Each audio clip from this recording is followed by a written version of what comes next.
Jayson Tatum, I think he might be the most complete offensive player in the game right now. Trending toward best player in the game. Well, Jayson Tatum, he might not have NBA Finals experience, right? But last night, he channeled someone who has just a little bit of experience in that department. Tatum, he grew up idolizing Kobe Bryant. Why is Jayson Tatum one of the most polarizing figures in basketball today? It just seems like everyone has an opinion about him, but why is it so often negative? Let's get into the controversy surrounding this young NBA star and uncover the reasons behind the widespread disdain.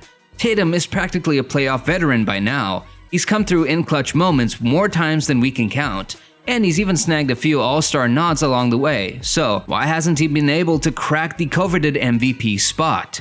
To really understand the Tatum enigma, we've got to rewind to the game against Dallas. The intensity, the rivalry, and the sheer talent on display are the perfect backdrop for our investigation into the curious case of Jayson Tatum's reputation. Do the Celtic Mavericks show down Tatum's performance? Well, it was pretty much what you'd expect. Luka might have had the flashier game, but Tatum and the Celtics walked away. If you've been around here for a minute, you know we've got about as much love for the Celtics as we do for a rainy day. Credit where it's due. We can respect the dude's skills on the court, even if he's repping the green jersey.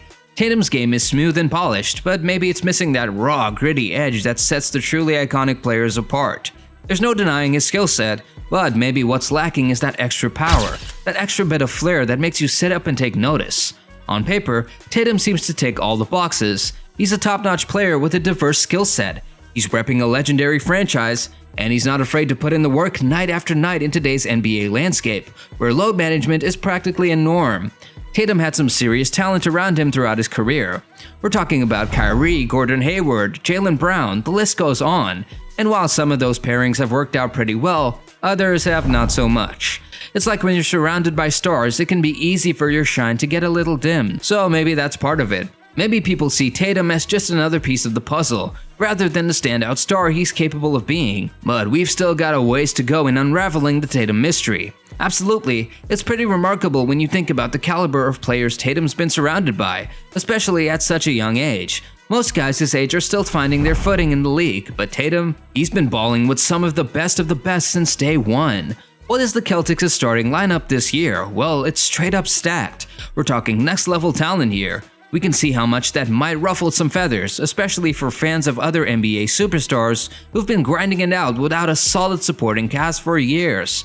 And then there's the whole thing about Tatum's game being, well, less flashy, shall we say. Sure, he might not be out there posterizing guys left and right like some other players, but let's not sleep on his efficiency. He's like a silent assassin on the court, quietly racking up points without needing to make a big show of it. While Tatum might not always steal the spotlight with flashy plays, let's not overlook his undeniable ability to consistently put points on the board from any spot on the court. Ultimately, isn't that the essence of the game? Well, let's delve deeper into his skills and unravel the mystery of Tatum's playing style. You make a solid point there. When you break it down, Tatum has all the tools you'd want in a player. Offense, defense, you name it. And in 2008, Kobe, sure, might have learned a bit more on the mid-range game, while Tatum's more comfortable launching from beyond the arc, but aside from that, the similarities are striking. Tatum is making waves about not getting the MVP he feels he deserves. Cue the media frenzy. Suddenly, everyone's weighing in on whether Tatum's complaints are valid or if he's just stirring the pot. And then there's the whole MVP ladder shuffle in the NBA. Tatum's climbing up the ranks, but not everyone is convinced he's earned it, especially with Luka lighting up the court like a Christmas tree. So yeah, it's a double-edged sword. On one hand, the media hypnotizes certain players, maybe giving them a little extra shine, but on the flip side, when things don't go according to plan, they're quick to pounce. It's a tough crowd out there. That's the game we play. And we're getting closer to the truth with every twist and turn. You bring up a solid point there again. It seems like Tatum might actually be getting more than his fair share of the criticism from the media.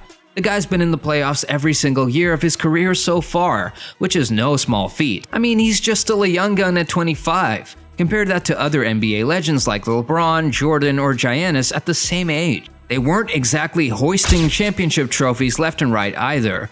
While Tatum idolizing Kobe might seem harmless enough on the surface, some of them might see it as him trying to emulate his idol a little too closely. Are people resentful of Tatum because they see him as trying to fill the shoes of a legend before he's even earned the right to do so? Well, I think it's a theory worth exploring. We're not here to judge how someone chooses to honor their idols or cope with their grief, but there's no denying that some of Tatum's gestures felt, well, a little out there. Take that pregame message before the 2022 Eastern Conference Finals game, for example. Tatum publicly declaring, "I got you today." That's some next level stuff right there. And then there's the whole armband situation, seeing Tatum rocking that purple and gold armband while repping the Celtics jersey. When Tatum suited up in a full-on Lakers uniform for that TNT commercial in 2021, recreating Kobe's iconic game winner against the Heat, that was a real head-scratcher, paying homage to a legend and all, but it's like you play for the Celtics.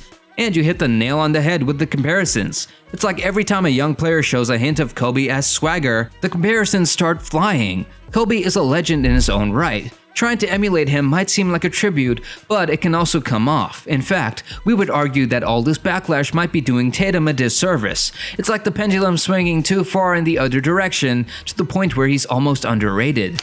And don't even get me started on the whole Luka vs. Tatum debate. Tatum's a talented player with a bright future ahead of him, whether he's wearing Celtics green or Lakers purple. So let's cut the guy some slack and appreciate him for who he is, not who we want him to be. Sounds good? Sure. Luka's got the offensive skills to pay the bills, no doubt about it, but let's not overlook the fact that he thrives in a system tailor-made for him. He needs the right pieces around him to truly shine, and let's face it, defense isn't exactly his strong suit. Now, compare that to Tatum. The guy's a lot more like Kevin Durant, a versatile scorer who can elevate any team he's on, and yeah, he's had some stellar supporting casts, but you can discount the fact that he's been getting it done in the playoffs year after year. We're talking 4 trips to the Eastern Conference Finals and a trip to the NBA Finals. Sure, there was that one hiccup in the first round, but overall, the dude's been delivering when it counts. And that's what's so baffling about the folks who question his playoff credentials. I mean, wow, you've really laid it all out there. It's like you're shining a spotlight on all the unfair criticism Tatum's been facing, especially regarding his playoff performances. Embiid, Jokic, Giannis, sure, they're MVPs, but their playoff resumes might not be as impressive as you'd expect. And compared to them, Tatum's been making noise in the postseason year after year. It's like people have this weird double standard when it comes to playoff success. Losing in the first round, it's not that big of a deal, but losing in the finals, suddenly, it's a stain on your legacy. It's like we quickly forget Tatum's clutch performances and only remember the losses. Tatum's definitely in the mix this year, no question about it. Sure, he's got a stellar supporting cast, but so do other MVP contenders like Jokic and Giannis. And let's not downplay Tatum's impact on the court. The guy has been nothing short of phenomenal. At the end of the day, actions speak louder than words. Tatum has a lot to prove this year, no doubt about it. Making a deep playoff run and showing up when it counts will silence the haters and solidify his legacy. Man, what's your take on this? We'd love to hear from you in the comments below. If you enjoyed the video, be sure to give it a thumbs up and subscribe to our channel for more content. Until next time, take care and we'll see you soon.